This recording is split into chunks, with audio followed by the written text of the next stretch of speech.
മതമല്ല മതമല്ല മതമല്ല പ്രശ്നം, എരിയുന്ന വയറിലെ തീയാണ് പ്രശ്നം. ഏതോ മതക്കാരൻ എന്നല്ല ചോദ്യം, എങ്ങനെ ജീവിക്കുമെന്നാണ് ചോദ്യം. എങ്ങനെ ജീവിക്കുമെന്നാണ് ചോദ്യം. ആ ചോദ്യത്തിനുള്ള മറുപടിയാണ് ഇന്നലെ ഡെപ്യൂട്ടി ചെയർപേഴ്സൺ CP സക്കീർ ഇന്നലെ അവതരിപ്പിച്ച നമ്മുടെ ബഡ്ജറ്റ്. ഒരു തർക്കമില്ല. നമ്മൾ മത്സ്യത്തൊഴിലാളികളെ കണ്ടു, നമ്മൾ സ്ത്രീകളെ കണ്ടു, നമ്മൾ ഭിന്നശേഷി വിഭാഗത്തെ കണ്ടു, നമ്മൾ പ്രവാസികളെ കണ്ടു, നാനാ വിഭാഗക്കാരെയും നമ്മൾ കണ്ടു.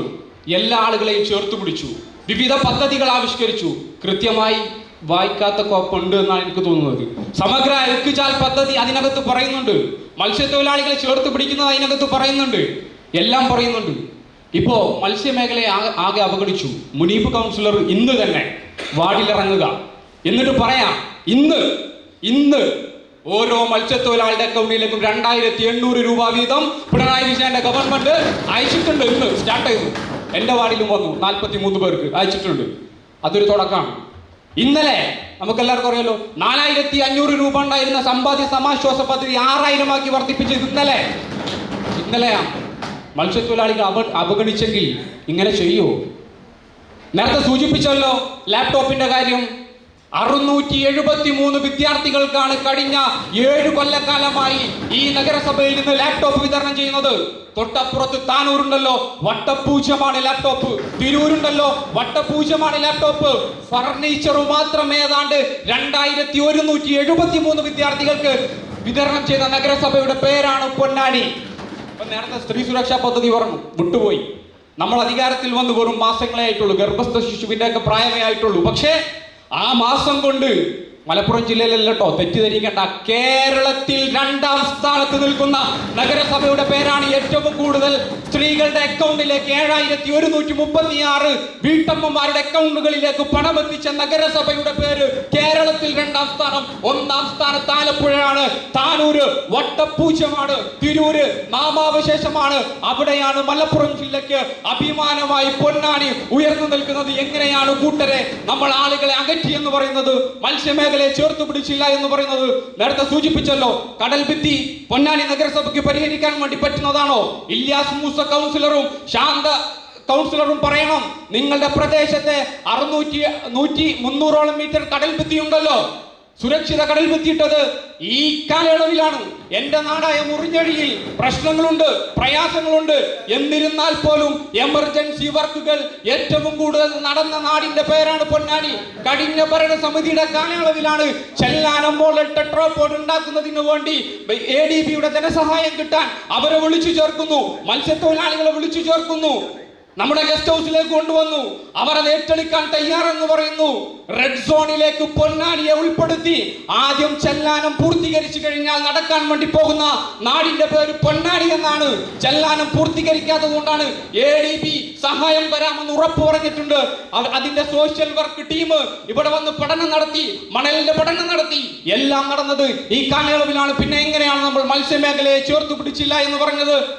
ആരോരുമില്ലാതിരുന്ന അവശരായിരുന്ന ഹതാശരായ മനുഷ്യരുണ്ടല്ലോ. ഉമ്മൻചാണ്ടിയുടെ കാലത്ത് വീട് നഷ്ടപ്പെട്ടവർ, VSന്റെ കാലത്ത് വീട് നഷ്ടപ്പെട്ടവർ, പിണറായി സർക്കാരിന്റെ കാലത്ത് വീട് നഷ്ടപ്പെട്ടവർ, ആരാന്റെ കോലായിൽ പോയി കിടന്നിരുന്ന മനുഷ്യരുണ്ടല്ലോ.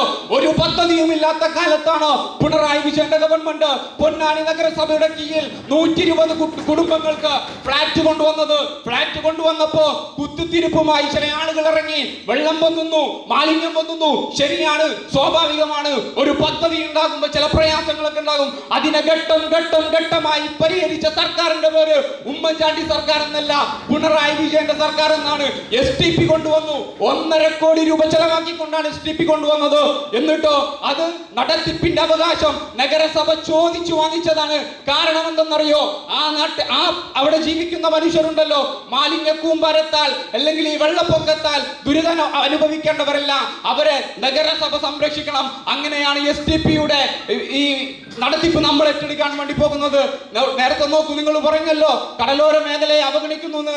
എങ്ങനെയാണ് കടലോര മേഖലയെ നമ്മൾ അവഗണിച്ചത്? പൊന്നാനി നഗരസഭയിൽ എല്ലാ മേഖലയിലും കുടിവെള്ള പ്രശ്നമുണ്ട്. പക്ഷേ ആദ്യത്തെ കുടിവെള്ള ക്ഷാമം പരിഹരിക്കേണ്ട സ്ഥലം തീരദേശമാണെന്ന് പ്രഖ്യാപിച്ച നാടിന്റെ പേര് പൊന്നാനിയാണ്. അത് പരിഹരിച്ച നഗരസഭയുടെ പേര് പൊന്നാനിയാണ്. 21 കോടി രൂപയാണ് അമൃത് പദ്ധതിയിൽ ഉൾപ്പെടുത്തി മുഴുവൻ വീട്ടുകാർക്കും കണക്ഷൻ കൊടുത്തത്. കഴിഞ്ഞ നോമ്പിന് നിങ്ങൾക്ക് ഓർമ്മയുണ്ടോ? കുടങ്ങളുമായി പൈപ്പിന്റെ കടക്കൽ വന്നു നിൽക്കുന്ന അമ്മമാരെ കാണാം, സ്ത്രീകളെ കാണാം. ഇപ്പോ അതില്ലല്ലോ. നഗരസഭ കുടിവെള്ളം വിതരണം ചെയ്യേണ്ടതില്ലല്ലോ. അമൃത് പദ്ധതിയിൽ ഉൾപ്പെടുത്തിക്കൊണ്ട് നമ്മളതെല്ലാം പരിഹരിച്ചു, ഘട്ടം ഘട്ടമായി പരിഹരിച്ചു. ഇവിടെ നേരത്തെ സൂചിപ്പിച്ചു, മുനീബിക്ക വർണ്ണശബളമായ പ്രഭാഷണം നടത്തി. കഴിഞ്ഞ കൗൺസിലിൽ ഇതുപോലെ അന്നത്തെ UDF പാർലമെന്ററി പാർട്ടിയുടെ ഒരു പ്രസംഗം നടത്തി. ഞാനിങ്ങനെ വീട്ടിൽ നിന്നും ഇറങ്ങി വരുമ്പോ മനോഹരമായ നിളയോരം കണ്ടു, മോത്തിലാൽ ഓപ്പൺ ഓഡിറ്റോറിയം കണ്ടു. അങ്ങനെ കടന്നു വരുമ്പോ ഞാനിങ്ങനെ പൊന്നാനി നഗരസഭയുടെ ഓഫീസിലേക്ക് കയറി വന്ന് ഞാനിങ്ങനെ ലിഫ്റ്റിലൂടെ കയറി വന്നു. നേരെ കൗൺസിൽ ഹാളിൽ വന്നിരുന്നു. എന്ത് മനോഹരം, ഇതൊന്നുമില്ലാത്ത നഗരസഭയാണെന്ന് അന്ന് പറഞ്ഞെങ്കിൽ ഇന്ന് നമ്മൾ വന്നത് ലിഫ്റ്റിലാണ്. ആ മോത്തിലാൽ ഓപ്പൺ ഗട്ടിൽ വെച്ച് നിങ്ങളുടെ പാർട്ടിയുടെ പരിപാടി നടത്തി. അതുപോലെ തന്നെ അന്ന് പറയുന്നു മനോഹരമായ ആയുർവേദ ആശുപത്രി നമ്മൾ കണ്ടു എന്ന് പറഞ്ഞു. ഇന്ന് നിങ്ങൾ പോകണം, മനോഹരമായ ഹൈടെക് കെട്ടിടം നമ്മൾ പഠിച്ചു. എല്ലാം ഘട്ടം ഘട്ടമായി പറഞ്ഞു. നേരത്തെ അഷ്റഫൊക്കെ പറഞ്ഞല്ലോ, പോറ്റിയെ കയറ്റിയത് സോണിയാഗാന്ധി ആണെങ്കിലും ശരി, അടൂർ പ്രകാശ് ആണെങ്കിലും ശരി, ശാന്തം ശരണം പദ്ധതി പൊന്നാനിയിൽ ഞങ്ങൾ നടപ്പിലാക്കുമെന്ന് പറഞ്ഞാൽ നടപ്പിലാക്കും. ഞാൻ ചില പദ്ധതികളെ പറയാം. നിങ്ങളുടെ ഓർമ്മകളൊന്ന് ഭൂതകാലത്തിലേക്ക് കൊണ്ടുപോവുകയാണ്. 51 സേവാ കേന്ദ്രങ്ങൾ, സാശ്വതസുന്ദര നഗരം LED ആക്കി പ്രകാശിപ്പിക്കാൻ വനിതകൾക്ക് LED നിർമ്മാണം,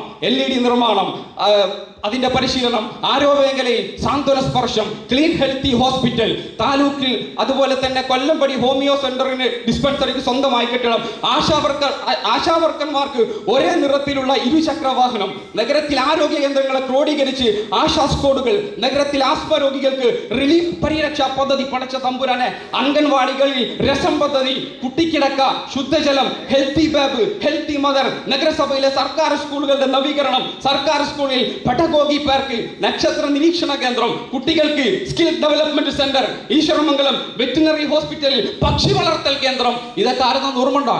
2010-15 കാലത്ത് നിങ്ങൾ അവതരിപ്പിച്ച ബജറ്റാണ്.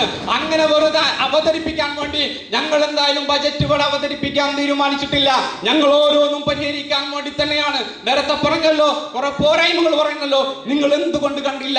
ഈ കേന്ദ്ര സർക്കാർ ഉണ്ടല്ലോ, നഗരങ്ങൾക്ക് കൊടുത്ത നഗരാരോഗ്യ കേന്ദ്രങ്ങളുണ്ട്, മുഴുവനായും അനുവദിച്ച നഗര ആരോഗ്യ കേന്ദ്രങ്ങൾ മുഴുവനായും അനുവദിച്ചത് നടപ്പിലാക്കിയ സംസ്ഥാനത്തെ ഒരേ ഒരു നഗരസഭയുടെ പേര് അത് പൊന്നാനിയാണ്. താനൂരിലില്ല, തിരൂരിലില്ല. കേന്ദ്ര സർക്കാർ ആയുർ മിഷൻ അനുവദിച്ച മുഴുവൻ ആരോഗ്യ കേന്ദ്രങ്ങളും പൊന്നാനി നഗരസഭയിലുണ്ട്. നിങ്ങൾ ഹാപ്പിനെസ് സെന്ററിനെ കുറിച്ച് സംസാരിച്ചില്ലല്ലോ. 38 മനുഷ്യരാണ് ഹതാശരായ മനുഷ്യർ, എല്ലാം നഷ്ടപ്പെട്ട മനുഷ്യർ, ഇനി ജീവിതമില്ല എന്ന് തീരുമാനിച്ച മനുഷ്യർ. അവരവരുടെ വീടുകളിലേക്ക് ഛത്തീസ്ഗഡിലുള്ളവർ, പശ്ചിമ ബംഗാളിലുള്ളവർ, ഉത്തരേന്ത്യ സംസ്ഥാനങ്ങളിലുള്ളവർ പൊന്നാനി നഗരസഭ സംരക്ഷിച്ചുകൊണ്ട് ബാനിയൻസുമായി സഹകരിച്ചുകൊണ്ട് അവരവരുടെ വീടുകളിലേക്ക് അയച്ചത്. അങ്ങനെ ഒരു ഹാപ്പിനെസ് സെന്റർ ഉള്ള ഇന്ത്യയിലെ 2ാമത്തെ നാടിന്റെ പേരാണ് പൊന്നാനി നഗരസഭ.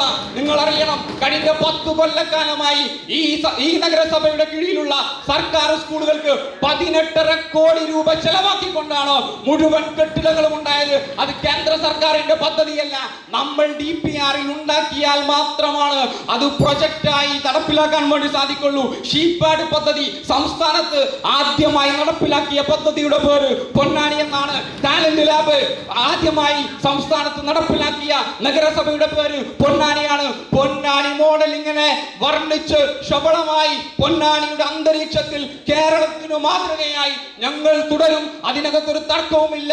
ഇതുപോലെ ബജറ്റ് പ്രസംഗത്തിന് എല്ലാ കാലത്തും വിമർശിക്കാൻ, കിയാമത്ത് നാൾ വരെ വിമർശിക്കാനേ നിങ്ങൾക്ക് യോഗ്യത ഉണ്ടാകുള്ളൂ. ഞങ്ങൾ അതുവരെ ബജറ്റ് അവതരിപ്പിക്കും, നിങ്ങൾ വിമർശിച്ചുകൊണ്ടേയിരിക്കും. അതുമാത്രമാണ് ഈ വൈകിയ വേളയിൽ സൂചിപ്പിക്കാനുള്ളത്. ഈ ബജറ്റിനെ മുക്തകണ്ഠം അഭിനന്ദിച്ചുകൊണ്ട് ഹൃദയത്തോട് ചേർത്ത് പിടിച്ച് അംഗീകരിച്ചതായി അറിയിച്ചുകൊണ്ട് അവസാനിക്കും.